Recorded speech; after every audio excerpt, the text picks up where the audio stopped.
এখানে তো গর্ত করতেছেন, গর্ত করে কি হবে? এই জায়গায় হচ্ছে সজিনার ডাল রোপণ করা হবে। আমরা ওই যে আগে একদিন একটা ভিডিও দিয়েছিলাম, যে মানে এই যে ছবিটা দেখতে পাচ্ছেন, এই ভিডিওটাই কিন্তু দেওয়া হয়েছিল। অনেকেই ভেবেছিলেন যে এটা হচ্ছে আপনার 12 মাসি জাতের সজিনা, আসলে কিন্তু বিষয়টা এরকম না। এই সজিনাটা ছিল আমাদের দেশি সজিনা। তো এখানে আজকে দেশি সজিনার ডাল রোপণ করা হবে। আমরা আগে থেকেই যে জিনিসটা বলে রাখি, দেশি সজিনার কিন্তু কোনো চারা উৎপাদন হয় না, এর মূলত ডালটাই রোপণ করতে হয়। এখন গাছে যখন সজিনা হয়, সজিনা যখন খাওয়ার উপযুক্ত হয়, তখন কিন্তু আমরা এই যে সজিনার ডাল এগুলো কেটে ফেলে ফলগুলো হারভেস্ট করা হয়।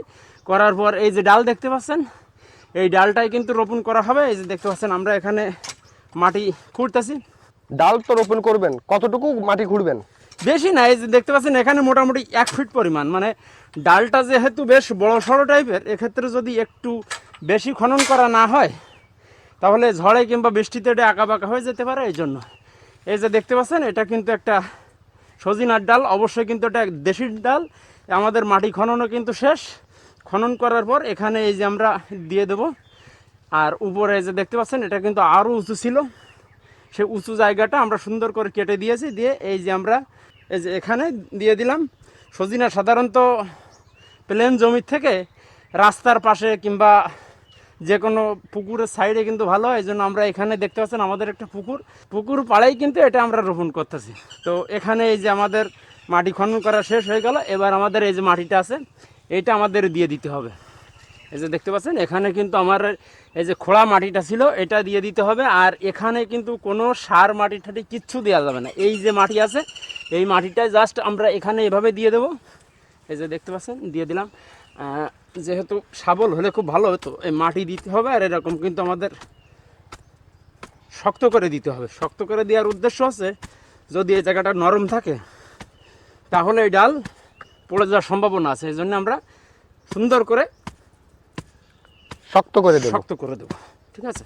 এই যে দিলাম মাটি, এই জায়গায় যা আছে সব আবার দিয়ে দেবো।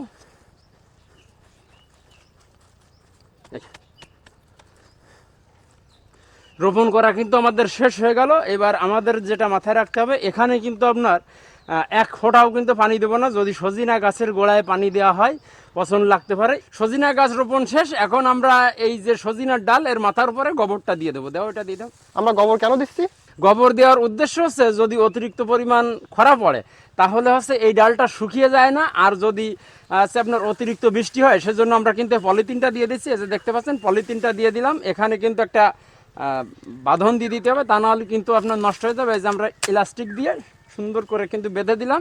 তাহলে পলিথিন আর গোবর দেওয়ার উদ্দেশ্য মানে যদি খরা হয় তাহলে এই ডালটা শুকিয়ে যাবে না, যদি বৃষ্টি হয় তাহলে এটা কিন্তু ধুয়ে নিচের দিকে চলে আসবে না। এই জন্য কিন্তু আমরা গোবরটা দিয়ে দিচ্ছি। সম্মানিত উপস্থিতি, এতক্ষণ ধৈর্য সহকারে আমাদের সঙ্গে থাকার জন্য আপনাদেরকে অসংখ্য ধন্যবাদ জানাচ্ছি। আমরা আজকে কিভাবে সজিনার ডাল রোপণ করতে হয় এটা দেখানোর জন্য চেষ্টা করলাম। আমাদের ভিডিওটি আপনাদের কেমন লেগেছে অবশ্যই আমাদেরকে একটু কমেন্ট করে জানাবেন। সকলে ভালো থাকবেন, সুস্থ থাকবেন।